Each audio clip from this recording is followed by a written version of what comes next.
안녕하세요. 반갑습니다. 오늘은 인간의 창조에 대해서 계속해서 공부해 나가도록 하겠습니다. 웨스트민스터 소요리 문답 제10문입니다. 하나님께서 사람을 어떻게 지으셨습니까? 답. 하나님께서 사람을 남자와 여자로 지으시되 자기 형상대로 지식과 의와 거룩함이 있게 하셨고 모든 생물을 다스리는 권세를 주셨습니다. 이렇게 말씀하고 있습니다. 우리가 지난 시간에는 하나님께서 만물을 창조하신 것에 대해서 배웠습니다. 하나님께서 엿새 동안에 아무것도 없는 중에서 그 권능의 말씀으로 만물을 지으셨습니다. 그리고 그 모든 창조 사역의 마지막에 인간을 창조하셨습니다. 땅의 모든 짐승을 만들고 마지막에 인간을 만드셨는데 여섯째 날에 창조가 되었습니다. 인간이 동물에게서 진화된 것이 아니고 개별적으로 따로 지음받았다는 사실을 우리가 알 수 있습니다. 이것은 창세기 2장 7절에서 명백히 밝히고 있습니다. 여호와 하나님이 땅의 흙으로 사람을 지으시고 생기를 그 코에 불어 넣으시니 사람이 생명이 된지라. 또 최초의 여인인 하와가 어떻게 만들어졌는지도 창세기 2장 22절에 분명히 알려주고 있습니다. 이와 같이 남자와 여자 모두 하나님의 직접적이고 즉각적인 행동으로 개별적으로 창조가 되었습니다. 이렇게 인간을 창조하신 일이 하나님의 창조 사역의 절정이라 할 수 있습니다. 창세기 1장은 인간에게서 그 목적과 결국을 발견하는 일반적인 창조 역사를 보여주고 있습니다. 2장은 특히 인간의 창조와 인간과 다른 피조물들의 관계를 보여줍니다. 1장에서는 인간은 자연의 마지막이며 두 번째 장에서 설명하는 것은 인간은 역사의 시작이라는 것입니다. 그리고 창세기 1장에서는 어떻게 다른 모든 피조물들이 인간의 등장을 준비했는지 그것을 보여주고 2장에서는 인간의 시험과 타락의 역사를 소개하고 그것을 위해서 특히 인간이 원래 창조되었을 때 어떤 상태였는가를 우리에게 보여줍니다. 이렇게 성경을 통해서 사람을 창조하신 일이 창조 전체의 정점이라는 것. 이 세상은 특별히 사람에게 초점을 맞추어 만들어졌다는 사실을 우리가 알 수 있습니다. 창세기 1장 26절에서 28절 말씀에 하나님이 가라사대 우리의 형상을 따라 우리의 모양대로 우리가 사람을 만들고 그로 바다의 고기와 공중의 새와 육축과 온 땅과 땅에 기는 모든 것을 다스리게 하자 하시고 하나님이 자기 형상 곧 하나님의 형상대로 사람을 창조하시되 남자와 여자를 창조하시고 하나님이 그들에게 복을 주시며 그들에게 이르시되 생육하고 번성하여 땅에 충만하라 땅을 정복하라 바다의 고기와 공중의 새와 땅에 움직이는 모든 생물을 다스리라 하시니라. 이 말씀을 통해서도 우리가 알 수 있는 것은 인간의 창조가 얼만큼 특별하다 하는 것을 알 수 있습니다. 그 전에 모든 피조물의 창조는 하나님께서 빛이 있으라, 또 무엇을 내라, 어떻게 해라 이렇게 명령하는 방법으로 창조하셨지만 사람을 창조하실 때는 우리의 형상을 따라 우리의 모양대로 우리가 사람을 만들고 이렇게 하자 이렇게 하나님께서 삼위일체 하나님께서 의논하시는 하나님의 의논이 있었음을 알 수 있습니다. 뿐만 아니라 우리의 형상 곧 하나님의 형상을 따라 사람이 지음을 받았다는 사실도 알려주시고, 또 그 사람에게 복을 주시며 하나님이 만드신 모든 것을 다스리게 하셨습니다. 그렇다면 하나님의 형상이라는 것은 무엇인가? 하나님의 형상은 지식과 의와 거룩함이라 이렇게 말씀을 합니다. 이 말씀은 에베소서 4장 24절에 하나님을 따라 의와 진리의 거룩함으로 지으심을 받은 새 사람을 입으라 하신 말씀을 통해서 알 수 있습니다. 하나님은 영이시기 때문에 우리 눈에 보이지 않습니다. 보이는 형상이 없으시기 때문에, 그런데 우리 인간이 하나님의 형상을 따라 창조되었다 하는 말씀은 눈에 보이는 그 모습을 따라 창조되었다는 말이 아니고 하나님의 속성인 의와 진리와 거룩함을 따라 창조되었다는 말씀입니다. 처음 창조되어진 아담은 하나님의 형상대로의 그 지식이 있었습니다. 하나님의 자기 계시를 이해할 수 있었고, 또 하나님의 뜻을 알고 하나님을 기쁘시게 하는 그런 지식이 있었습니다. 이 지식은 아담이 모든 동물들에게 이름을 지어주는 그 일을 통해서도 잘 알 수 있습니다. 이름을 짓는다는 것은 단순한 일이 아닙니다. 그 대상에 대한 정확한 이해를 가지고 있다는 것을 반증하는 것입니다. 그래서 아담이 자기 아내 하와의 이름을 지을 때에도 하와가 모든 산자의 어머니이기 때문에 그 이름을 하와라 그렇게 지었습니다. 그리고 처음 지음받은 아담은 거룩함에 있어서도 하나님의 형상대로 지음을 받았습니다. 그래서 아담은 하나님과 교제할 수 있었고, 하나님과 대면해서 이야기할 수 있었고, 또 모든 피조물과 구별되는 존재로서 하나님을 두려워하거나 피하거나 하나님의 임재를 불안해하지도 않았습니다. 그리고 하나님의 형상대로의 의를 가지고 창조되었습니다. 하나님의 뜻대로 순종하였고, 하나님께서 명하신 대로 하나님께서 만드신 모든 것을 다스리고 지켰습니다. 그런데 현재 우리의 모습은 어떻습니까? 지식과 거룩함과 의를 가지고 있는 것 같은가요? 그렇지 못하다는 사실을 우리는 스스로 알고 있습니다. 왜 그럴까요? 그것은 아담이 범죄함으로 처음에 가졌던 그 하나님의 형상을 잃어버렸기 때문입니다. 원래 가졌던 하나님의 형상이 지금은 손상되고 잃어버린 하나님의 형상으로 바뀌어졌습니다.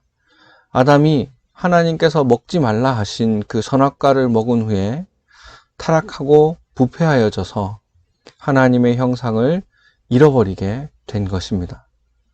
그래서 그 아담의 후손으로 오는 우리 모든 인류 역시 하나님이 만드신 처음 그 모습, 하나님의 형상을 잃어버리고 말게 되었습니다.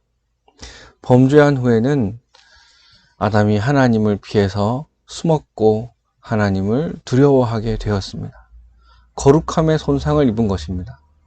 또한 하나님의 계시를 온전히 알지 못하게 되었고, 하나님께서 깨닫게 해주셔야만 깨달을 수 있는 그런 부족한 지식을 가진 자가 되었습니다. 우리가 스스로를 생각해도 얼마나 우리 자신이 어리석을 때가 많은지, 지식에 손상을 입었다는 사실을 잘 알고 있죠. 네, 그렇습니다. 그리고 우리는 태어날 때부터 죄인으로 태어나서 온갖 죄를 지으며 삽니다. 의라고는 찾아볼 수 없습니다.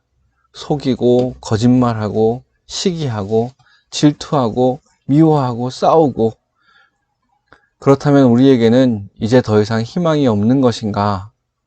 성경은 우리에게 하나님의 형상을 회복하라 이렇게 말씀을 하십니다.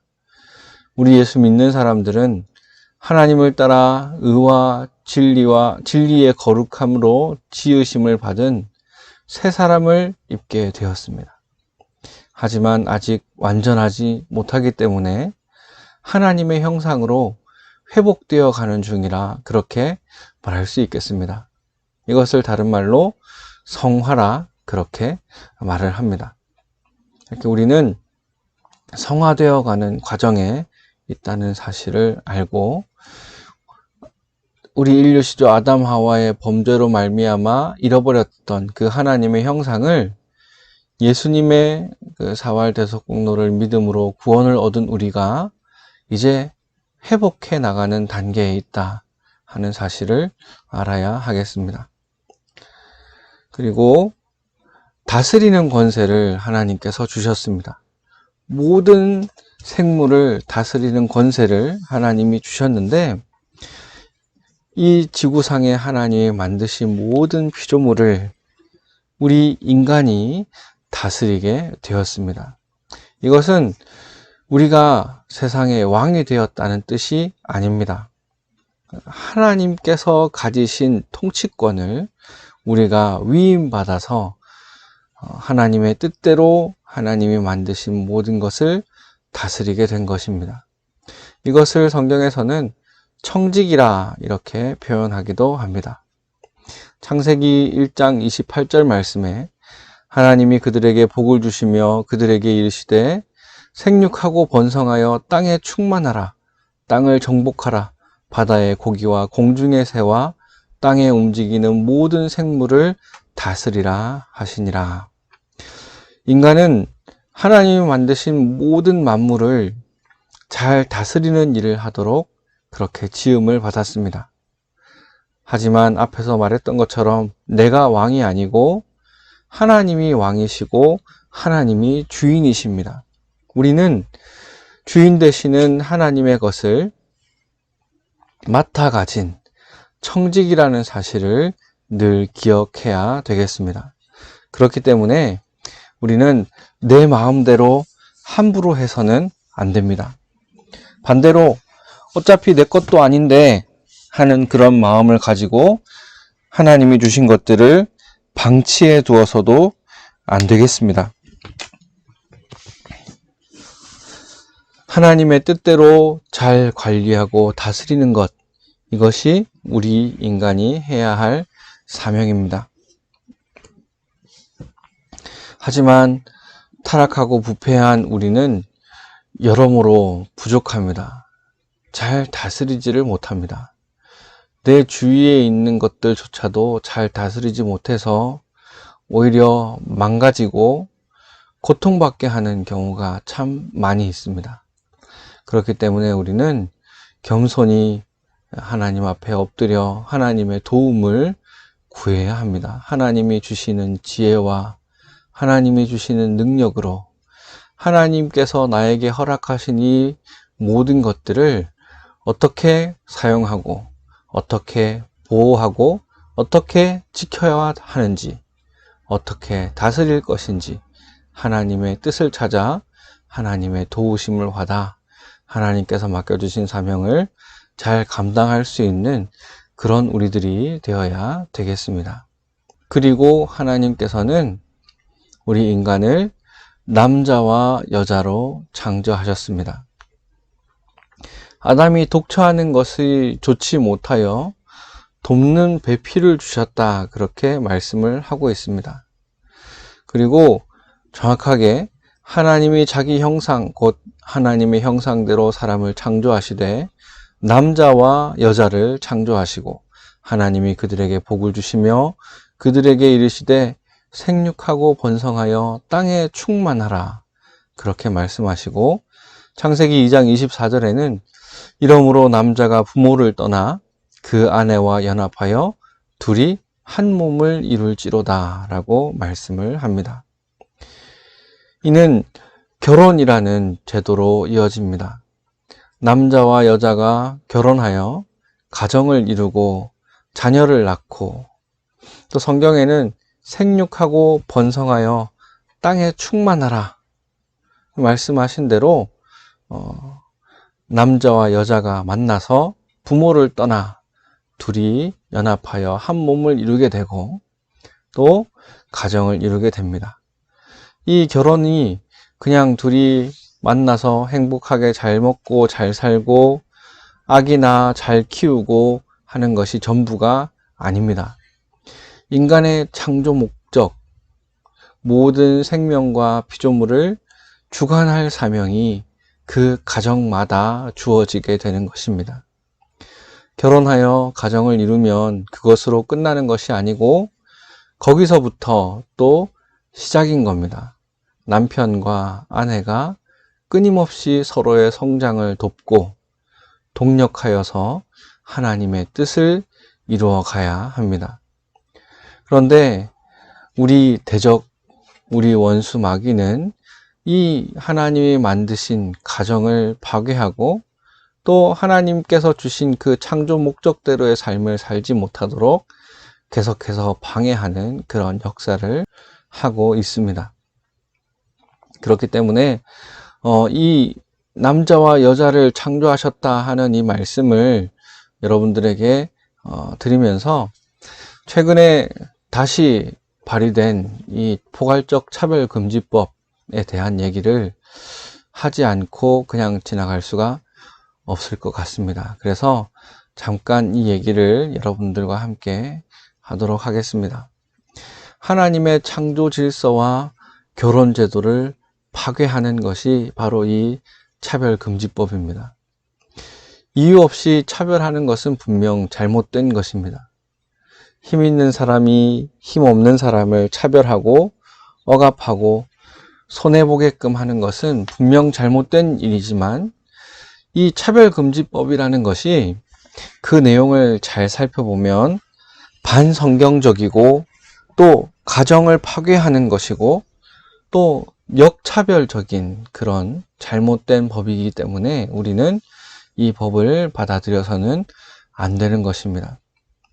그래서 여러분들과 함께 그 발의된 법안 내용을 몇 가지 살펴보면 제1장 2조, 2조는 정의라고 합니다. 정의.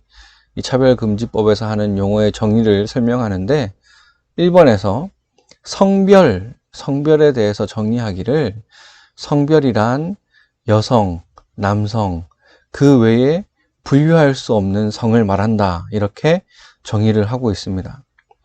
분명히 성경에는 하나님께서 인간을 창조하실 때 남자와 여자를 창조하셨다. 이렇게 말씀을 했는데 이 법안은 생물학적인 남성, 여성 이 두 성별 말고도 그 외에 분류할 수 없는 여러 성별이 있다. 이렇게 인정을 하는 것이고 또 이것을 부정하는 것은 바로 차별하는 것이다. 그래서 처벌을 받게 된다. 이렇게 정의하고 있는 것입니다. 미국의 뉴욕주에서는 이 성별을 31개 성별로 나누고 또 사람마다 자신이 어떤 성을 가졌는지 자신의 성별을 선택할 수 있게 그렇게 했다고 합니다. 하나님의 창조 섭리를 정면으로 부정하고 있다는 사실을 우리가 알 수 있습니다. 또 정의 4번 성적 지향이라는 말은 무엇인가? 이성애, 동성애, 양성애 등 감정적, 호의적, 성적으로 깊이 끌릴 수 있고 친밀하고 성적인 관계를 맺거나 맺지 않을 수 있는 개인의 가능성을 말한다. 이렇게 정의하고 있어요. 동성애든 양성애든 이것이 개인의 선택이지 여기에 도덕적인 개념이 개입할 수 없다는 것을 말하는 겁니다. 동성애를 쉽게 말해 죄라고 해서는 안 된다는 거예요. 개인의 선택인데 이 성적 지향일 뿐이지 죄가 아니라는 거예요. 그렇기 때문에 동성애를 죄라고 말하거나 또 설교 강단에서 그렇게 설교를 하면 그것은 차별이기 때문에 처벌을 하겠다 하는 그런 법입니다. 정의 5번, 성별 정체성이란 무엇인가? 자신의 성별에 관한 인식 혹은 표현을 말하며 자신이 인지하는 성과 타인이 인지하는 성이 일치하거나 불일치하는 상황을 포함한다. 이렇게 말합니다. 즉, 자기가 선천적으로 남성으로 태어났다 할지라도 스스로를 여자라고 느끼거나 아까 말한 31가지 젠더 중 하나라고 느껴도 된다는 말이에요. 그렇게 정체성을 가질 수 있다는 겁니다. 자기가 성별을 선택할 수 있고 다른 사람들은 그가 선택한 성별을 인정해 주어야 한다는 거예요. 이 31가지 성 중에는 기분이나 환경에 따라 남성과 여성이 변하는 그런 성도 있습니다. 내가 남자이고 싶으면 남자가 되고 여자이고 싶으면 여자가 될 수 있다는 거예요. 어제는 남자였다가 오늘은 여자였다가 분명 겉으로 보이는 모습은 남자인데 스스로 나는 여자라 그렇게 말을 한다면 얼마든지 여자 화장실도 들어갈 수 있고 여자 목욕탕에도 들어갈 수 있고 그것을 막으면 그것은 차별이 됩니다. 자신의 성별은 타고나는 것이 아니고 자신이 선택하는 것이고 그 선택에 대해서 타인이 부정할 수 없고 그 선택을 부정하게 되면 그것은 차별로서 처벌을 받게 되는 거예요.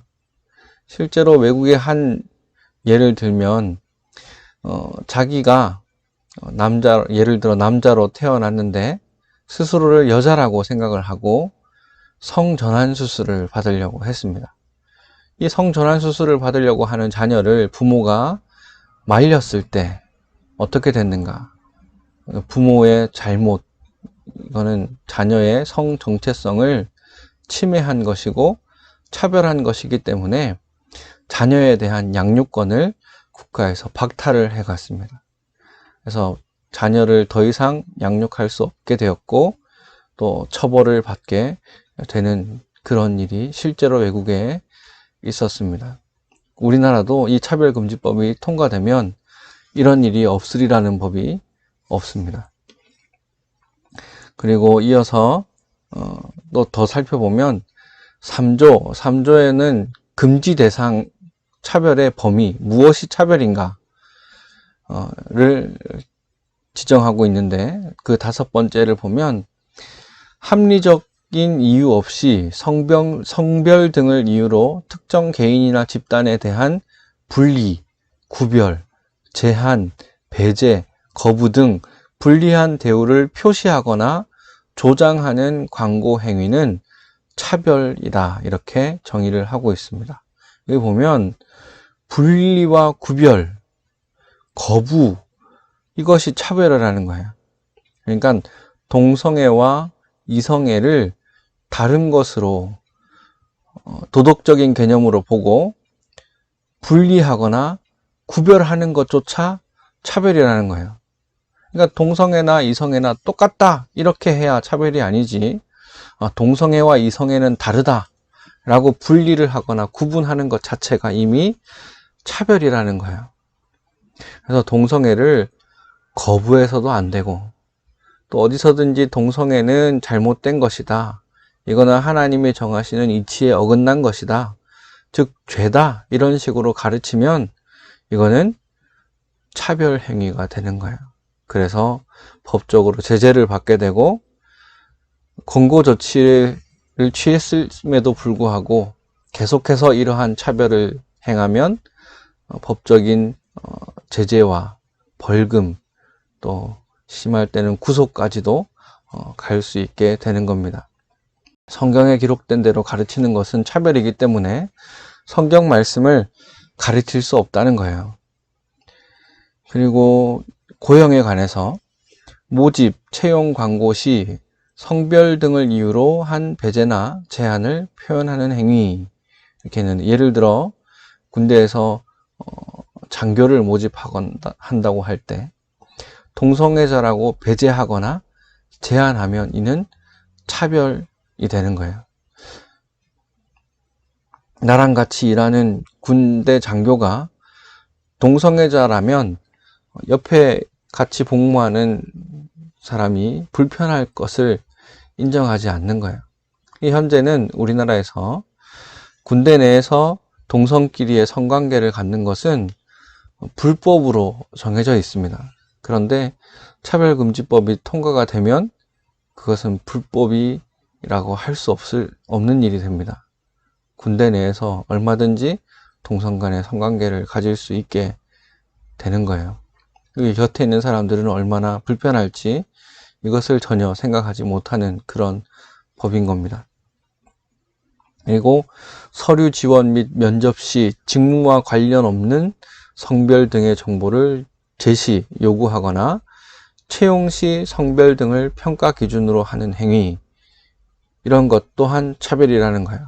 그런데 직무와 관련 없는 이라는 말이 그 기준이 어떻게 되는지가 정확하지 않습니다. 예를 들어 어느 정도의 근력을 요구하는 일이 있어서 남자를 채용하려고 할 때 자신이 여자로 태어났음에도 불구하고 스스로를 남자라고 생각하는 그런 사람이 있으면 그 사람이 나는 남자라고 생각하는데 왜 나를 여자라고 하며 배제했는가 따지면 그 또한 차별이 되는 거예요. 그리고 또 한 가지 재밌는 것이 있는데 채용 이전에 응모자로 하여금 건강 진단을 받게 하거나 건강 진단 자료 제출을 요구하는 행위, 이 또한 차별이라고 얘기를 합니다. 이는 성소수자, 특히 동성애자의 에이즈 문제 때문이 아닐까 이렇게 판단이 되는데 질병관리본부에서 발간한 2019년 HIV 에이즈 신고 현황 연보를 확인해 보면 지난해 신고된 신규 에이즈 감염 환자는 1222명입니다. 이는 1985년에 정부가 이 집계를 시작한 이후로 최고치입니다.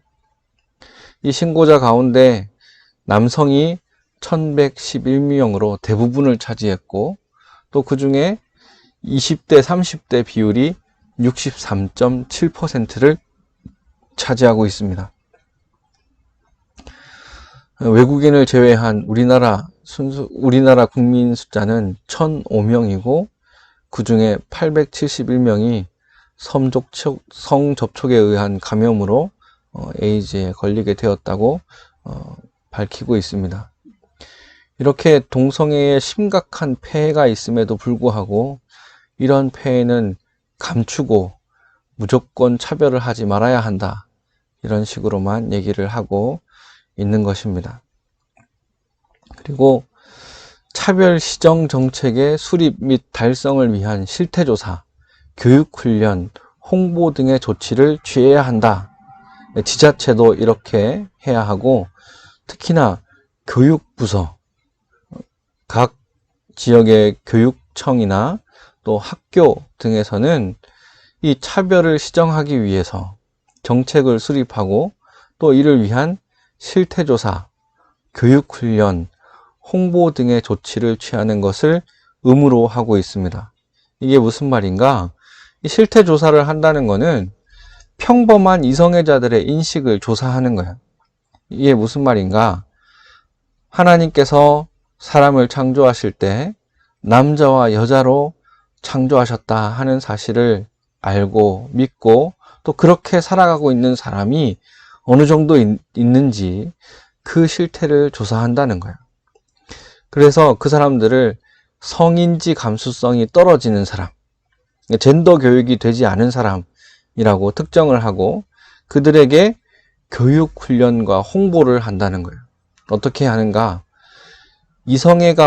이성애만이 옳은 것이 아니고 동성애도 있고 양성애도 있고 여러 가지 남성과 여성 외에 31가지 이상 되는 젠더, 그런 성이 존재한다는 사실을 계속해서 교육을 하고 홍보하고 가르치는 거예요. 그래서 남성, 여성으로 특정하지 않고 너도 31가지 성별 중에 하나를 선택하라는 거예요. 그리고 이성애 뿐만 아니라 동성애, 양성애, 여러 성적 지향 역시 잘못된 것이 아니라는 것을 자꾸 교육시키고 홍보하는 이런 일을 하도록 하는 것입니다. 얼마나 무서운 일인지 모르겠어요.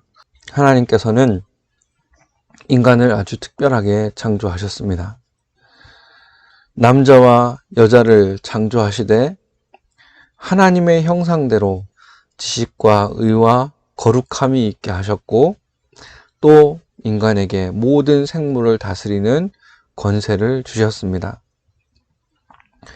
이 사실을 우리가 알고 하나님의 창조 목적에 맞게 살아가는 우리들이 되어야 되겠습니다. 하나님의 창조 질서를 파괴하려고 하는 이 세상의 여러 가지 시도들에 우리가 넘어가서는 안 되겠고 우리의 신앙을 굳게 지켜나가야 하겠습니다. 오늘 이렇게 인간의 창조에 대해서 우리가 배웠으니까 이제는 하나님이 창조하신 그 창조 목적에 맞게 살아가는 우리가 되어야 하겠습니다. 그리고 하나님의 창조 질서를 파괴하고 또 하나님이 주신 결혼 제도를 파괴하고 가정을 파괴하려고 하는 이 세상의 여러 가지 나쁜 시도들에 우리가 넘어가서는 안 되겠고 우리가 가진 믿음, 우리의 신앙을 지켜나가는 여러분들 되시기 바랍니다. 네, 오늘 공부는 이것으로 마치겠습니다. 감사합니다.